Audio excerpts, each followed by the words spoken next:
Eu sou a professora Rosa Chiesa, professora da URGS, e eu vou ministrar, junto com o professor Diogo, a 8ª disciplina, que é a disciplina sobre gastos públicos e orçamento. Vocês viram até agora o módulo 1, Estado e Sociedade e o Sistema Tributário Nacional, né? Transparência e Controle Social, e o módulo 3 e último do curso, né, a 8ª, a 9ª e a 10ª aula, serão então sobre gasto público e orçamento. Sejam todos bem-vindos. Já vamos lembrar que para essa aula, a aula número 8, vocês terão 2 semanas, né, uma aula um pouquinho mais longa, e retomando um pouco do que vocês viram até aqui, né? Nós estamos estudando Estado e sistema fiscal, né? E o que é o sistema? O Estado tem 2 braços, né? Um braço são as receitas, né? Que toda aquela tributação, os tributos que vocês estudaram, os diferentes conceitos, enfim, tudo aquilo que foi abordado desde as primeiras, né? A aula 1, a aula 2, a aula 3, depois a aula 4, tributos que incidem sobre consumo, né, os impostos indiretos, a aula 5, os tributos que incidem sobre patrimônio, a aula 6, tributos que incidem sobre a renda, a aula 7, vocês trataram de transparência e controle social, né, com a professora Tânia, e agora na aula 8 nós estamos olhando outro braço do Estado, que é o gasto público. E o gasto público, ele está concretizado na peça orçamentária, orçamento público, né? Então, é isso que nós vamos tratar nessa aula, e ela tem como objetivo capacitar, né, os cidadãos que estão fazendo esse curso, para que vocês possam acessar as informações sobre gastos, saber interpretar essas informações sobre o gasto público e compreender um pouco mais o que significa a execução do gasto público. Nós vamos passar desde uma discussão de contabilidade pública, de conceitos básicos e uma análise política crítica do debate que envolve, né, um conjunto de instituições. Quando falo instituições, eu estou falando de lei de responsabilidade fiscal, emenda constitucional do gasto e assim por diante. E todo esse debate na sociedade, né, ele é permeado, ele é feito, é da natureza da sociedade ser uma sociedade de conflitos. Veja que conflito é bem diferente de violência, e nesse cenário de conflitos é onde ocorrem os episódios de disputas no campo das políticas públicas. E ao fim e ao cabo, o orçamento, que é a peça que nós vamos enxergar a ossatura ou a concretude do Estado, vai estar definido lá o Estado que queremos, né?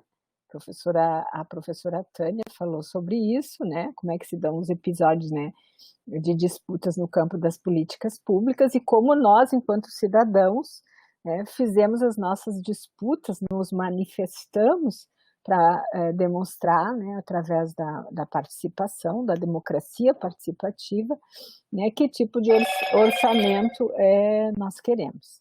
Então, veja que esse é o objetivo, capacitar para acessar as informações sobre o gasto público, saber interpretar e compreender essa execução do gasto público, que não envolve apenas a técnica, envolve um tema da disputa política, ok? Então, assim, algumas perguntas mais gerais, né, como esse é um vídeo introdutório, se a concretude do Estado que nós queremos, né, ocorre através do orçamento público, e lembrando que o orçamento público, ele tem de um lado as receitas tributárias, todas aquelas que vocês estudaram, né, nas aulas anteriores, né, e do outro lado tem essas receitas, elas vão financiar um conjunto de gastos públicos, né. Então, imagine que vocês queiram saber quem gastou um determinado orçamento público, né? Quem é que executou um determinado gasto, por exemplo, né? Foi a União que gastou, foi o Estado, foi o município e assim por diante, né? Qual foi o órgão que fez essa execução, né? Foi uma Secretaria de Educação, foi a Secretaria de Transportes, foi a Secretaria de Cultura? Quanto que custou, né? E onde, né, foram investidos ou foram gastos esses recursos no quê? Então, eu dei um exemplo assim, quanto a União ou um estado ou um município gastou na educação, né? Eu vou buscar onde esse dado? Vou buscar vamos supor que seja o estado do Rio Grande do Sul, vou buscar a Secretaria de Educação, o orçamento da Secretaria de Educação, ou eu vou buscar o orçamento da função educação no estado do Rio Grande do Sul, né? Mas o estado do Rio Grande do Sul, ele tem como prioridade, por exemplo, o ensino médio. Eventualmente, ele pode ter alguma escola, né, que não seja do ensino médio, que seja do ensino infantil. Mas se eu quiser, por exemplo, comparar o gasto que o Estado brasileiro faz, né, um gasto per capita em educação superior, comparar com outros países, né, onde é que eu vou buscar essa informação? Vou buscar informação no orçamento da União. Não, em qual classificação? Aí o professor Diogo vai mostrar se, né, em educação, e ainda, se nós considerarmos uma função educação, tem uma subdivisão daquele total de recursos, quanto que foi nas diferentes subfunções, ou seja, se é uma educação superior, ensino fundamental, infantil. Então, é super importante, se nós queremos enxergar a concretude do Estado no orçamento público, nós temos que ter informação, o mínimo de informação para saber ir lá no orçamento público e buscar essa informação, né? Uma outra questão, por exemplo, qual é a classificação do gasto que eu quero usar, né? O que significa gasto primário, financeiro, gasto obrigatório, discricionário, né? A outra pergunta, a terceira pergunta que nós queremos responder no curso: o orçamento é um instrumento técnico ou ele é um instrumento político? Ou ele é as duas coisas, né? É muito importante que quando, né, se faz uma difusão de ideias, que eu vou chamar desde já de mito, né, que compara o orçamento público ao orçamento doméstico, que é uma falácia, é um mito, qual é o interesse político que está por trás, né? Então, nós queremos também responder essa pergunta aqui. Nós vamos ter uma aula específica sobre a Lei de Responsabilidade Fiscal. Qual que é o objetivo da Lei de Responsabilidade Fiscal? Será que ela tem como objetivo melhorar os indicadores? Será que ela teve como objetivo lá atrás, nos anos 2000, melhorar os indicadores de mortalidade infantil, por exemplo? Será que a Lei de Responsabilidade Fiscal no Brasil estava preocupada em garantir o cumprimento do artigo 6º da Constituição Federal de 1988, que são os direitos fundamentais, né? E ainda, né, a Lei de Responsabilidade Fiscal, ela vai estabelecer limites de gastos com pessoal, limite com dívida, limite com endividamento, mas ela também coloca um conjunto de exigências sobre a receita pública, né? Por que até hoje esses artigos eles não são cumpridos? O artigo 11 que trata da receita, o artigo 14 que trata da renúncia, e isso não resultou em nenhum crime de responsabilidade fiscal. Que aspectos políticos são esses que nós precisamos entender no conjunto de normas que vão reger a execução do gasto público, né? Da mesma maneira, como é que um país aprova uma emenda, né, como a emenda constitucional de teto de gastos, qual é a visão de Estado, né, que está por trás do teto de gastos? Como congelar os gastos ou corrigir apenas por uma taxa de inflação até 2030? 2036, porque são 20 anos, né, começa em 2017, sendo que daqui a 30 anos nós seremos 30 milhões a mais de brasileiros, ou seja, se a economia voltar a crescer, né, e espera-se que sim, nós teremos receitas, mas não pode se gastar porque tem esse teto. Então, qual é o objetivo? É o equilíbrio fiscal ou é reduzir o tamanho do Estado, efetivamente, né? Então, nós vamos responder essas perguntas. É claro que a gente vai olhar o conteúdo de cada uma dessas normas, como elas impactaram, o que está sendo cumprido, o que não está, e fazer uma análise crítica dessa questão, destas questões que envolvem o gasto público. Por outro lado, também nós temos um podcast que nós vamos tratar, eu e um professor Marcelo Lettieri, lá da Federal do Ceará, né, que a gente vai chamar de mitos da austeridade. É possível comparar um orçamento público com um orçamento doméstico? Vocês conhecem alguma dona de casa que ela emite moeda, que ela tem um banco central, que ela emite títulos públicos? Por que a cidadania incorporou um conceito que é uma falácia? Qual é a estratégia política que está por trás quando tu vai buscar um conceito de austeridade que é lá da filosofia moral, nem sequer está na economia, e vai fazer uma adequação para a economia. E é uma adequação, digamos, inadequada, como a gente vai ver, e vamos explicar por quê. Então, qual é o Estado que nós queremos? Eu não sei se vocês, o que vocês responderam naquela, o trabalho que foi da aula 1, né? Um dia sem Estado, lá dos professores Dão e Regina, em alguma medida vocês já devem ter construindo qual é o Estado que vocês querem, né? Então, qual é o Estado que o teto de gastos projeta? É o Estado que vocês definiram? Quem são os atores que estão fazendo essa disputa? Por que no teto de gastos nós não temos, por exemplo, a despesa com juros pagos dos detentores dos títulos públicos da dívida, né? Por que o conceito de mercado, né? Quando vocês ouvem na televisão dizendo o mercado sinalizou, né? E assim, a gente pegar os livros introdutórios, né, classifica o mercado como conjunto de firmas e conjunto de famílias, o conjunto de consumidores e conjunto de produtores, né?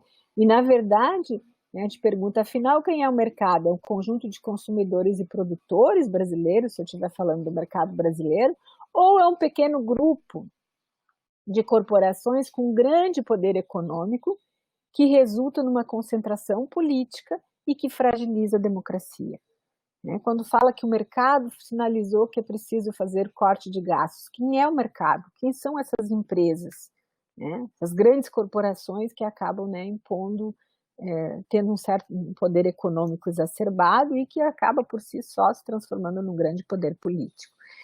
E então todas essas questões aqui nós vamos responder na aula 8, né? E para fazer uma breve introdução dessa disciplina, né, vocês já pararam para pensar como tem se comportado o gasto público no mundo? A razão entre gasto público e PIB? Né? A gente sabe que o orçamento público ele passou a ser uma peça, ter importância econômica a partir da crise de 1930. Até 1930, o orçamento ele tinha muito mais uma importância política, mais política do que econômica. Hoje ele tem as duas coisas, dois aspectos. Ele é importante do ponto de vista econômico e ele é importante do ponto de vista político. Né? Não é impossível separar essas duas variáveis. Então, como tem se comportado do ponto de vista histórico o gasto público no mundo? Né? O que está acontecendo no mundo? Né? E aqui nós temos os dados, tá? Dos slides, né? O Brasil, obviamente, né? Ele não está aqui. Eu vou aumentar aqui um pouquinho para a tela cheia, depois eu volto. E aí, o que nós podemos observar aqui? Ó, que o gasto público, a média né, entre a razão do gasto público, PIB, no mundo, né, lá isso aqui é no final dos anos 1870 até 1996, mais ou menos aí 125 anos, a razão do gasto público PIB se alterou de 10% para 45%. Qual é a razão desse aumento do gasto público PIB? Principalmente, né, nós vamos pegar aqui, né, o que vai acontecer a partir de 1913, no período prévio à Primeira Guerra Mundial. Depois, nas sequências, né, segue se elevando quando é um período posterior à Primeira Guerra Mundial, que pula de 12% para 18% do PIB para esse conjunto de países. Depois nós vamos ver que no período prévio e pós-Segunda Guerra Mundial, de novo, nós temos, né, uma sequência desse aumento de gasto no mundo. Chegamos nos anos 80, que é o período de vigência, né, de difusão daquelas ideias de que há uma crise fiscal, que os estados estão quebrados e que, portanto, é preciso fazer a reforma do Estado. O Brasil começa já nos anos 80 a reforma do Estado, as privatizações já começam nos anos 80 e se aprofunda nos anos 90. Mas veja que mesmo nesse período aqui, o Brasil não está aqui nos dados, mas esse é um fenômeno mundial, e mesmo nesse período aqui, ó, o gasto público PIB ele sobe no mundo de 43% para 44%, e pós o período dos anos 1990, eu tenho dado até 1996, está em 45%. Então, que razões são essas, né? E aí eu assinalei alguns países, né? Obviamente que eu vou pegar os Estados Unidos, que é o país do Ronald Reagan, né? Os elaboradores do Consenso de Washington. O que era o Consenso de Washington? É aquela combinação que foi feita nos Estados Unidos, quem cunhou foi um economista, onde os dois países, a Inglaterra comandada pela Dama de Ferro, a Margaret Thatcher, e os Estados Unidos pelo Ronald Reagan, definiram quais as políticas que os países dependentes do Fundo Monetário Internacional deveriam adotar. E quais eram as políticas? Liberalização comercial, financeira, corte de gastos, né, redução do tamanho do Estado na economia, e assim por diante. Mas vejam o que acontece nesses países, né? Os Estados Unidos, 19%, 27% em 1960, e nós vamos ver que mesmo lá, né, nós temos um aumento da razão gasto público-PIB.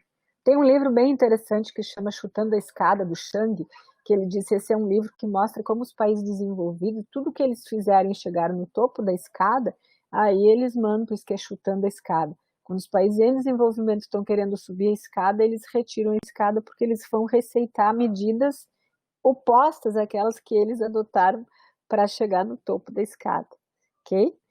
E também vamos ver o Reino Unido, da mesma maneira, né? Nós temos sempre um crescimento de gastos, exceto, sim, lá com as mãos de ferro, né? A razão gasto público-PIB vai reduzir de 43% para 39%, que é algo bastante significante, mas que volta ainda a crescer nos anos 90.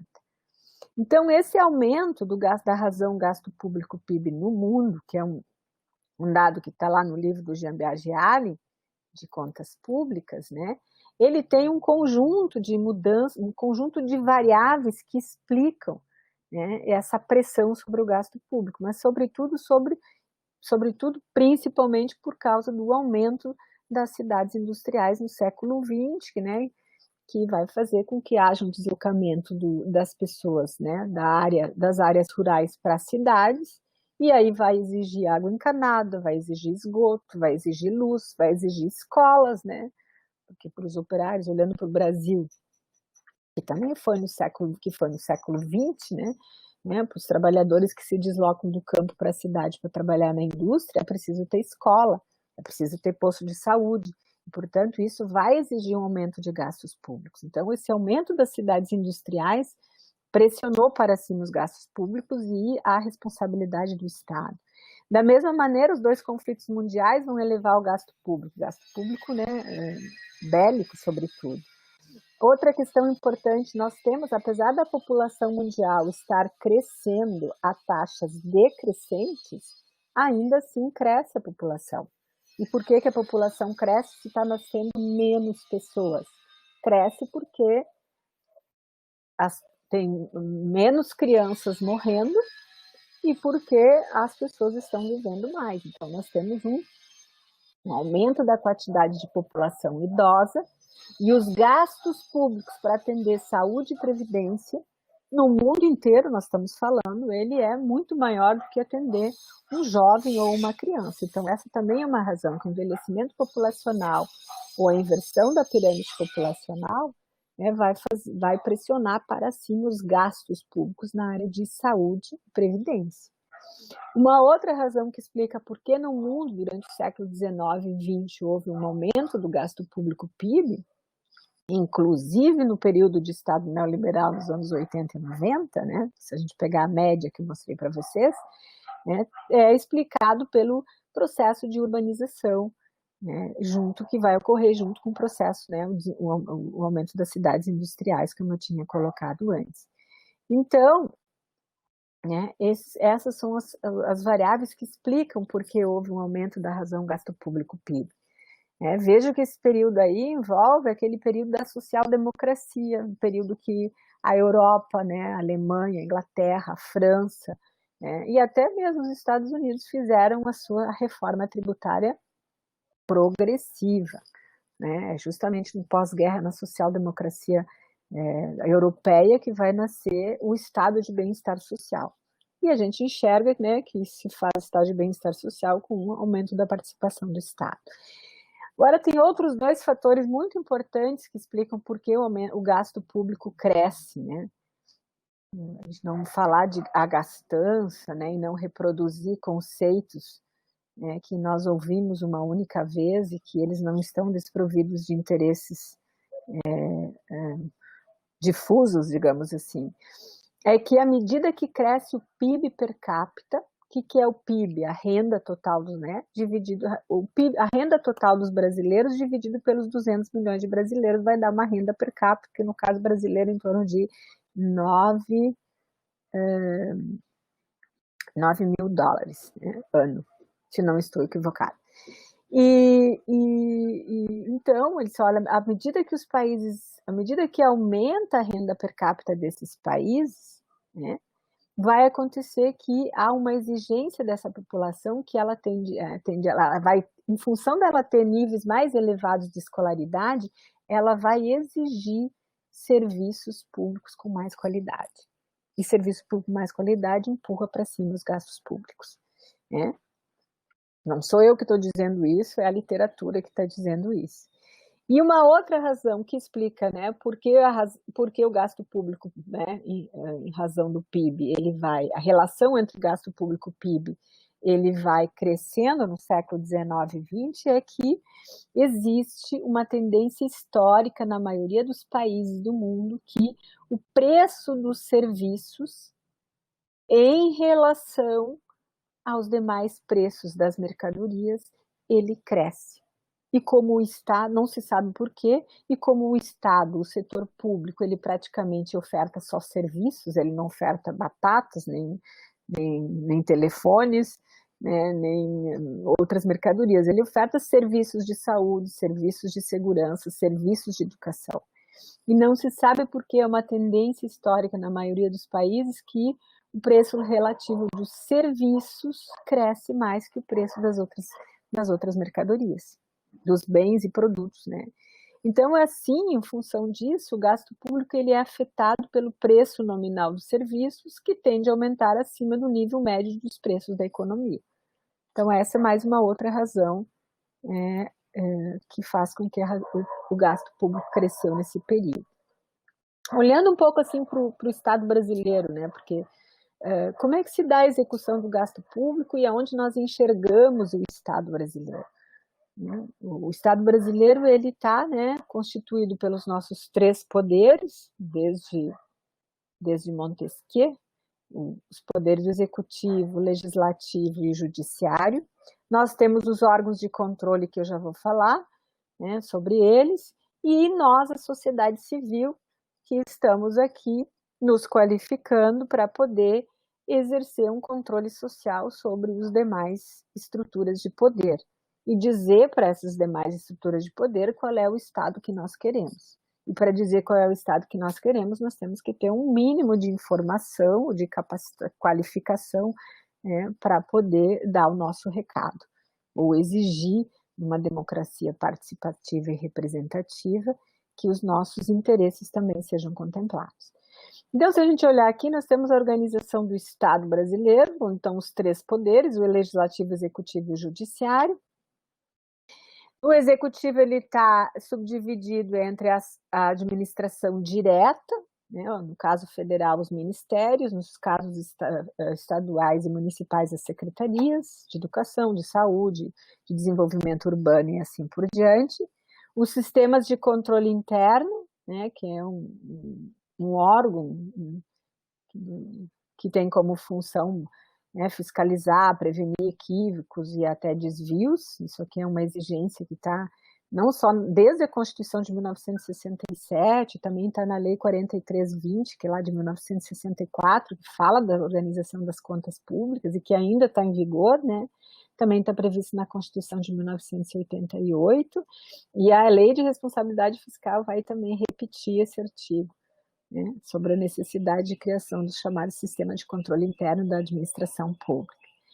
Depois nós vamos ter aqui a nossa administração de indireta. Isso aqui é muito importante, porque nós vamos ver que a Constituição de 1988 ela vai dizer que tem que ter o orçamento fiscal, o orçamento da Seguridade Social, né? Ou seja, o orçamento fiscal, receita e despesa de um conjunto de tributos, né? Vocês já sabem a diferença entre tributo, né? O tributo é um conceito mais amplo, envolve impostos, taxas, contribuição de melhoria, as contribuições especiais, né? Apesar de, à luz da Constituição de 88, as contribuições especiais, e Então, o orçamento fiscal está sendo composto por um conjunto de...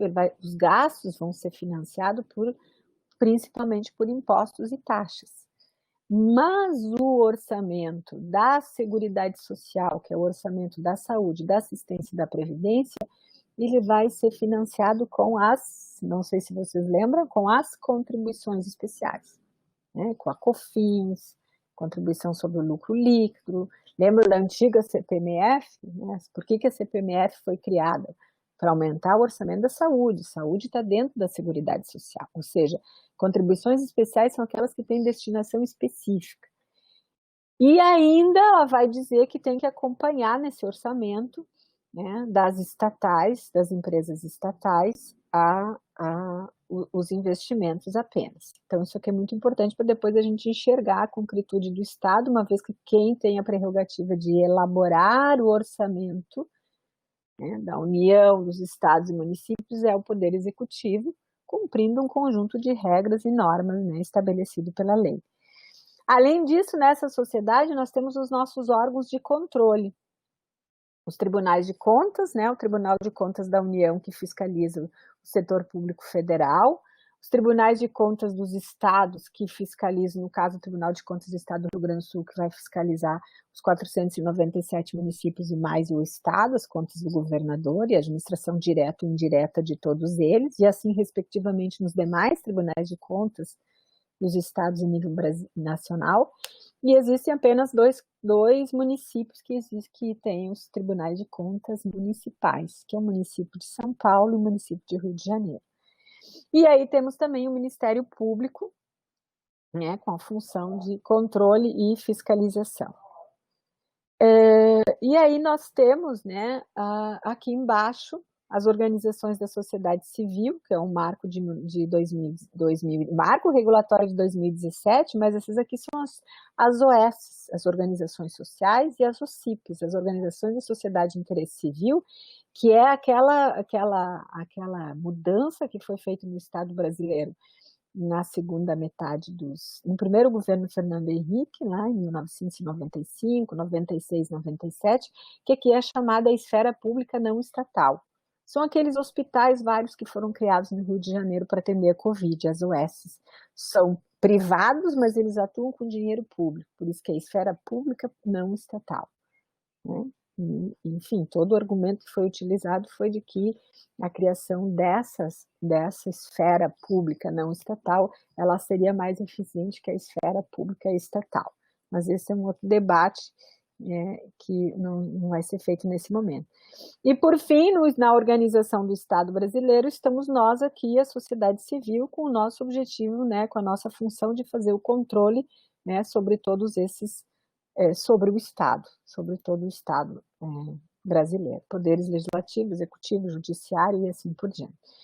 Nós vimos, então, que a concretude do Estado é visualizada. Eu quero saber aonde o governo XYZ gastou e no que ele gastou as receitas de impostos arrecadadas num determinado período. Eu quero olhar do ponto de vista histórico, eu vou lá e busco qual peça, qual instrumento, o orçamento público. Então, a concretude do Estado, ela é visualizada na peça mais importante do planejamento público, né, que o professor Diogo vai falar, né, que tem o ciclo orçamentário, o plano plurianual, a lei de diretrizes orçamentárias e o orçamento público. Mas se o orçamento público ele tem assim, essa importância tão grande, quais são as funções que ele tem? Né? E tem a função de planejamento, função de política fiscal, de controle político, de gestão governamental e avaliação do gasto público. Né? O orçamento ele é um instrumento de planejamento, porque imaginem vocês o seguinte, o Brasil teve até recentemente, ainda existe no Brasil pessoas que não têm energia elétrica. Então, quando eu faço um instrumento de que há um programa Luz para Todos, é um planejamento que eu vou embutir no orçamento público, claro que ele vai estar previsto nos outros dois instrumentos, mas qual que é o instrumento executado? O orçamento. Né? Ele vai planejar reduzir o número de pessoas que não têm energia elétrica no Brasil, é um planejamento durante tantos anos. Um instrumento de política fiscal. Né? Política, sempre que vocês falarem em política fiscal, nós estamos falando de receita e de gasto juntos. A política fiscal mostra de quem eu estou cobrando os tributos e se eu estou aumentando o gasto ou estou fazendo corte de gastos. Então, a Lei de Responsabilidade Fiscal e a Emenda Constitucional 95 são instrumentos de política fiscal que são contracionistas, reducionistas, e que têm como objetivo reduzir aquela razão gasto público PIB, reduzir a função do Estado na economia. Nós vimos também que o orçamento ele é um instrumento de controle político. A cidadania vai se posicionar justamente em relação a qual peça, ao orçamento público. Por isso que tem as audiências públicas, inclusive exigida por lei de que os cidadãos devem participar na construção, né, do plano plurianual, da LDO e do orçamento público. E se a gente for olhar do ponto de vista histórico, nós vamos ver que nós temos o caso, como o caso da Inglaterra, em 1215, né? Mais tarde, na verdade, acho que é o rei Carlos I, que é degolado lá em 1600 e alguma coisa, em função de ele não se subordinar ao parlamento. Então, ele é um forte instrumento de controle político. O orçamento, do ponto de vista histórico, ele teve muito mais uma função de controle político até 1930, e a partir de 1930 ele passa também a ter uma importância econômica, né, a partir da crise de 1930. Ele também é um instrumento de suporte de gestão governamental. Okay? Então, se ele é um suporte de gestão governamental, e o que significa dizer um suporte de gestão governamental? Para poder, através do orçamento, por exemplo, olhar quanto que o Estado brasileiro investiu em políticas, por exemplo, para beneficiar as mulheres, ou em ciência e tecnologia, ou construção de cisternas, ou, enfim, para o desmatamento. Ou seja, também é possível, né, identificar, através do orçamento público, qual foi a gestão governamental, né, em diferentes áreas. Então, né, o orçamento público ele tem essas 5 funções, como eu coloquei para vocês, né? E lembrar que o Brasil ele só vai ter orçamento público em 1830, né? Claro que, como uma curiosidade, né, nós vamos fazer um caderno de anotações, digamos, das contas públicas quando, em 1808, quando a família real chega no Brasil. Em 1824 tem o primeiro projeto de lei de orçamento público e em 1830 é o primeiro orçamento aprovado. Lembrando que a Inglaterra vai ter o seu primeiro orçamento em 1215, né? Então, nós temos aí um lapso, né, nesse aspecto, claro, estou analisando esse aspecto, um lapso de tempo aí de em torno de 600 anos. Então,